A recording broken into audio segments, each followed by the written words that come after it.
هلو، انا ميرنا. كل يوم بنتعلم حاجه جديده ونعملها سوا. النهارده قررت ان انا هعمل اكسسوارز بعجينه السيراميك. كانت عندي من فتره طويله جدا، فبدات احط ميه وبيبي اويل علشان اخليها طريه كده، وبدات اشكل فيها بقى الاشكال اللي انا عايزاها، ودي كانت اصعب مرحله. عملتهم كلهم، طبعا اخدوا مني وقت طويل جدا، وسبتهم ينشفوا لتاني يوم.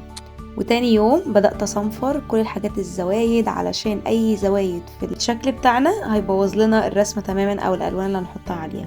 وجيت بقى للمرحلة المفضلة إلى قلبي، وهي التلوين. بدأت ألون بألوان فلوماستر، وبصراحة معجبتنيش تماما، فقلت هدي فرصة كمان. حاولت ألون واحدة واتنين تاني، بصراحة معجبونيش.